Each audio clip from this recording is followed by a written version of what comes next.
Great. So, as you're all aware, Nepal had a brief social media ban, and there were riots. There were protests. There was firing. People died, and uh, the ban was revoked. The home minister resigned. The prime minister resigned. The parliament was lit on fire, and now the country is in a bit of a state of flux. Um, and there is some belief that some of this was triggered by the social media ban. Uh, but I thought we'd look into what all is happening both around the ban and the regulations and what transpired that led to this series of events that took place in a fairly quick at a very quick pace. Um, so, and we have a potential amendment to India's IT Act, whether it's going to be called the Digital India Act or not.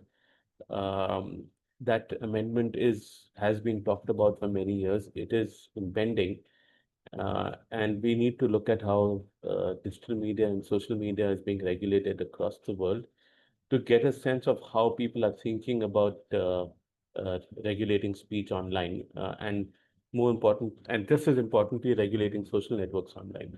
So Nepal's social media ban and the regulation that allowed it to issue that ban and the bill that was introduced, tabled in Parliament but not passed, is still being supposedly under consideration, or at least it was until the government fell, is also is worth looking at some of the things that they were thinking of, that the Nepal government was thinking of.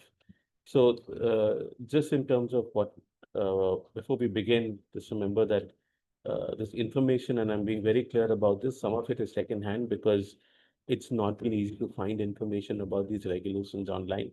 So we've referred to posts by lawyers and law firms and their analysis. We've referred to copies of the law which were available. So there could be mistakes in this. I'm just warning you that don't treat this as any kind of advice, but just as an indication of what is being thought of. So we'll cover the platforms that were banned, the timeline of events. We'll cover the lawful basis and the laws around it. So before we begin, this is Rohan Samarajiva wrote this in an article almost 10 years, 12 years ago. He called it Gyanendra's Law. So, Nepal, as you know, was until about a decade and or so ago a monarchy, and the monarchy fell shortly after the king issued, or they issued an order for blocking all communication systems. So this happened almost, I think this happened in 2005, where all communication networks are shut down. So Rohan Samarajiva, the then CEO and chairman of Learn Asia, um, noted that across multiple regimes, when entire communication systems were shut down, the regime eventually fell. Uh, and he gave two exceptions to this rule. One was based on Myanmar, where there was no critical mass of phones and internet connectivity. And the second was instances where only parts of networks are shut down. So if you notice in India, typically parts of networks have been shut down very frequently. We had a situation where there was, we had 100 internet shutdowns in a year. Um, we had situations where for some parts of the country, both Darjeeling as well as Kashmir, networks were shut down from anything from 6 months to a year and a half. But never has there been a comprehensive ban across the country. So Gyanedra's law still applies for all practical purposes. And India is an exception to, if despite having so many shutdowns, there have been limited areas where the shutdowns have happened. So it still applies. But I thought this is interesting in the context that communications networks here were shut down across Nepal with 26 social media networks shut down, and uh, the the regime has fallen. So Rohan's been proved right uh, in terms of this law. Um, so these are the 26 networks that were uh, banned uh, earlier this year, I think September 6th. I have a timeline ahead.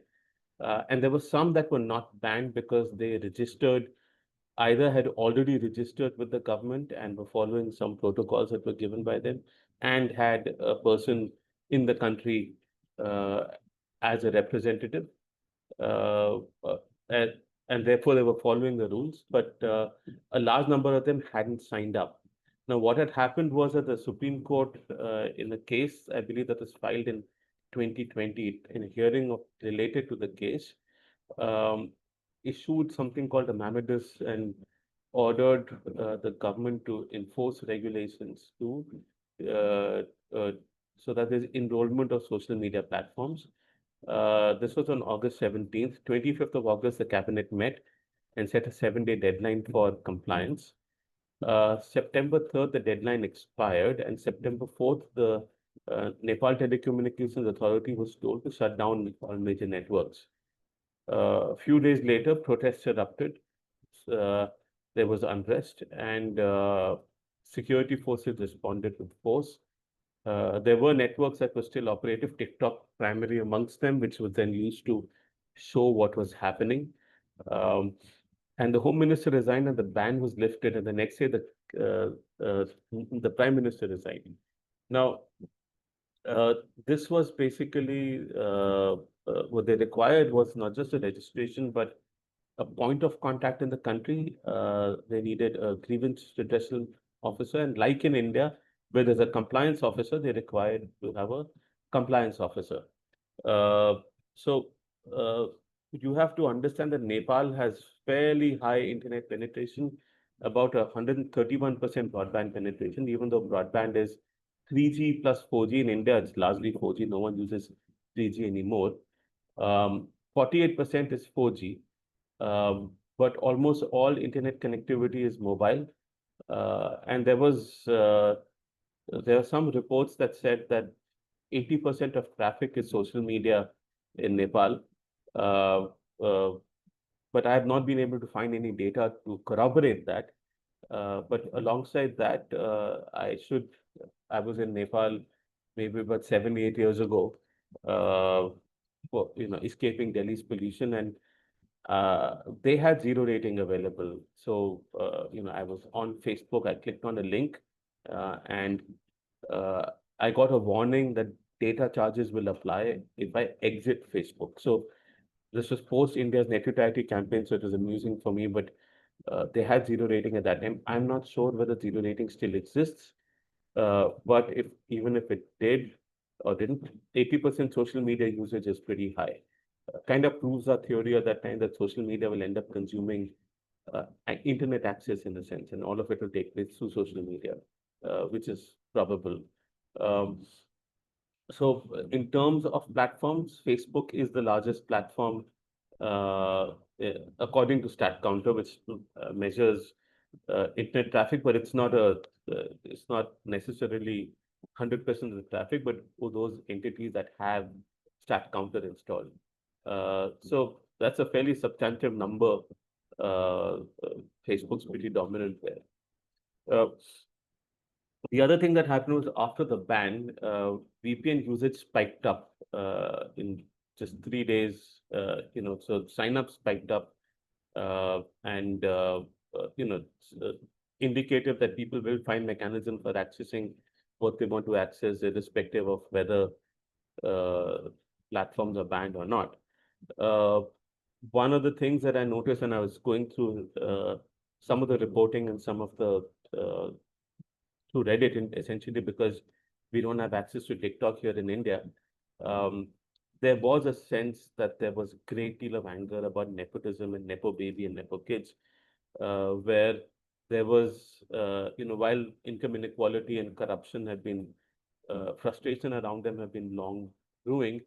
Um, there were posts all across social media about the kind of watches that Prachanda, who was the head of the Communist Party, and his daughter, the watches that they were wearing, the fact that kids of some of the politicians were going in France. So there was this. This was able to. This was used to highlight the fact that uh, that there are uh, there is corruption, and this is an indication of corruption. That was the allegation, and the age gap between the senior politicians in power and the people in Nepal. Nepal, the medium age is 25, right? So there was anger about this income inequality, corruption, and age sort of difference between those who were leading them. The mayor of Kathmandu is a 35-year-old who was being nudged to take on the mantle of the prime minister because he's closer to the age of the median age of Nepal, so to speak. So there has been this brewing for a while. Of course, the ban accelerated this descent. But so this is the amount, like the photos that were being uploaded of uh, of kids being killed in the firing and the celebration of um, that line. I noticed that their whole life is a vacation. I'm going to show you a couple of Reddit links uh, now, just to indicate, like, this is from Nepal Social. Um these are the Nepo baby sort of posts that were there on TikTok of just children of politicians and people in power holidaying. I read somewhere that the Hilton that's been burnt down was also owned by one of the uh, politicians' kids. So great deal of anger about how much money was being spent on politicians and their kids, and that is one of the triggers for the protests.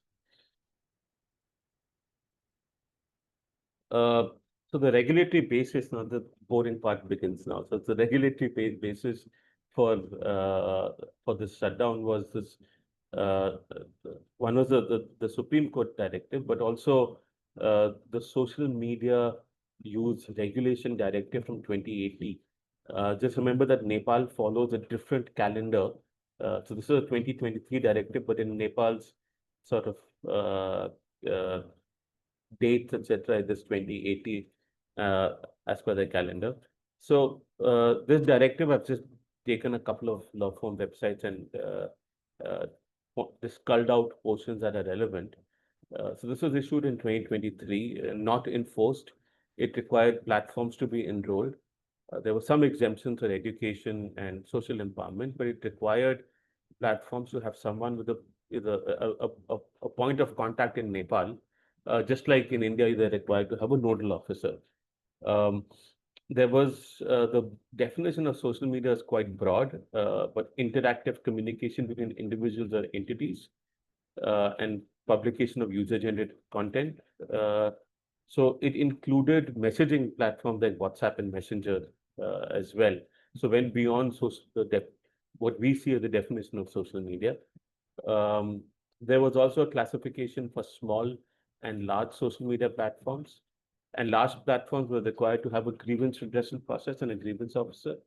Uh, Plus, they were um, required to uh, in India, once a year, platforms are required to inform users about the responsibilities of using the platform. In this case, there wasn't a timeline defined, but a periodical, sorry, not said, but a timeline required uh, for this, for issuing information about the proper usage of the platform. They were also required to disable contents uh, that were contravening of the directive. Um, so uh, within a 24-hour window, they were prohibiting, so social media platforms are supposed to prohibit publishing of unauthorized publishing of personal data. Not sure how that's possible, but also actively sort of prevent the circulation of content that could undermine national integrity. The law goes much further, but this is essentially pre-censorship or active censorship of content. The law looks at pre-censorship as well. Um, and also force that the transactions through a platform should happen only through a banking system. Uh, so users was also restricted on in terms of creating a fake ID or a group, prevented from sharing of content through that ID, preventing of either publishing, broadcasting, or commenting obscene content, uh, any kind of manipulation of photographs, spreading hatred, uh, make derogatory expressions. So generally, all types of speech regulation. The bill actually is trickier. Uh, so social media platforms were required to take a license for 2 years that needed to be renewed every 2 years. They had to have a local representative whose credentials had to be submitted. And then the license renewal documents had to actually have information about how they've handled complaints, security measures that they've established, um, tax clearance, CSR activities. Now, interestingly, a license would not be issued if the entity that was or the ministry that was assessing the platform would believe that the operation of the platform would disrupt national peace and security, sovereignty, territorial integrity, national security, etc., etc. So the license would not be issued if they felt that if they thought that the platform that the operation of the platform could disrupt the integrity of the country. So effectively, safe harbor gone out the window because any speech can potentially violate that law, uh, and I don't know how that assessment would be made as such, right? But the licensed entity had to develop tech to prevent illegal content. They had to verify accuracy of content, set up a grievance redressal mechanism, but also pre-censorship. That is, prevent uploading or dissemination of content that harms an individual's character, contains hate speech, incites violence, disrupts communal harmony. Importantly, they had to do KYC of users. So allow users only on the platform after verifying the real identity of social media users. Um, Again, promote good behavior on the platform and ensure privacy and IPR. But users also had restrictions in terms, and this is prevent hate speech, right? So hate speech is interesting here because the definition was so broad. It refers to posting, sharing, commenting, live streaming, reposting, tagging, using hashtags, mentioning activities that on social media that incite violence, propagate hatred, or disrupt social harmony.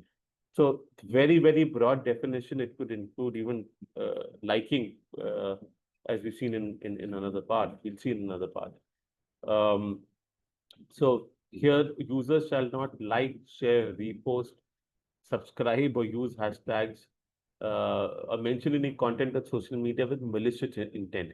So very, very broad set of activities covered, uh, even though that's not necessarily sharing. And if you look back at the Shreya Singhal case in India, uh, uh, when those two girls were arrested, Renu Srinivasan and Shaheen Dada, I think, uh, or Ritu Srinivasan, I'm not sure, but one had posted something which was not defamatory in any shape or form, but the other had liked it. So both were arrested at that point in time. So, this sounds familiar, so to speak, that liking and reposting is also being brought into the picture.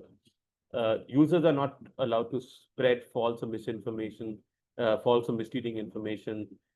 Interesting one about advertising uh, content that's prohibited by prevailing laws.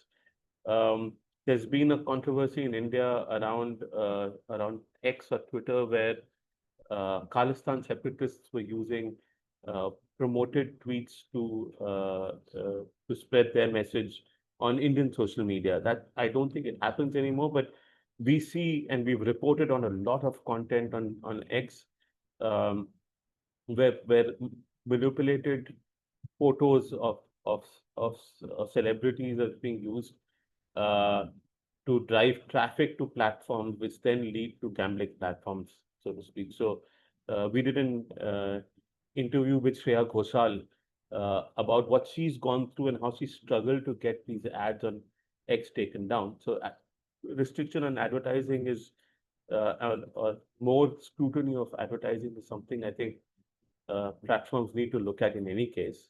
Otherwise, laws will do it. Uh, Another one is about users shall not disseminate content that promotes superstition.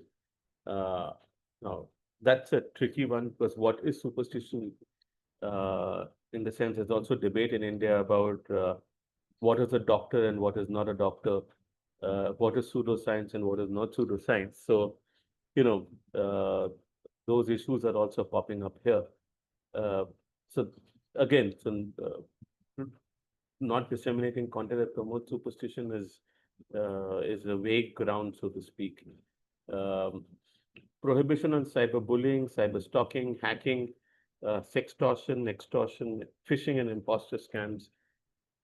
Prohibition on sharing of uh, gruesome images, audios, or videos, and obscene, false, misleading content. Interestingly, there is a restriction on conspiracy. Um, I don't know how one will figure that. What is conspiracy? Again, very vague terms. There is a statute of limitations that the affected person must file a complaint within 3 months of the date that they become aware of the offense, which is an interesting one. They've also defined what a deep fake is. Um, and uh, you know, who shall be any person who incites, attempts, or conspires, assists, or aids in any manner. So, uh, uh, uh, any offense shall be subject to half the punishment prescribed for the principal offender. So, incitement to violence carries half the punishment of the offline offender, so to speak. This is also something that I found interesting. Um, there is a provision here for cancellation of license or revocation of license. Um, and what's interesting here is that um, if an entity fails to comply with the directive, they can the ministry has to send a show cause notice and within 15 days ask the entity to clarify, and the entity can appeal a cancellation within 35 days, and the decision of the secretary will be final under the law. So all par with the government essentially. Um, Additionally, there are a set of concerned authorities that are identified in the bill that will oversee the enforcement of the law. And that is essentially where, like Nepal Police, Nepal Telecommunications Authority, Press Council, Department of Information and Broadcasting, Advertising Board, and other entities. So they need to, so there's a large number of entities that would regulate social media. And, so uh, if they have to report in writing to the IT ministry, in this case, about uh, violation of the act. Um, so effectively, you're not limiting the scope of enforcement or the scope of at least monitoring the space to one entity, but all of these entities can file complaints. Um, so this has been our coverage of the social media ban. There are a bunch of other links as well. We'll send this presentation across to you uh, uh, probably on Monday, in case you want to refer to any of the sources that we've put together. But just to go back to the presentation, not everything here is necessarily accurate because we found it difficult to find sources. There was a time, maybe about 4 or 5 years ago, where it was even more difficult because you would only find regulations and laws uh, in Nepali rather than in English. But we found a few sources with English analysis now. At times, we've had to try and find whenever we've covered Nepal's regulations, we had a fairly difficult task of it. But that's it from me. Stop the recording now, Rakesh.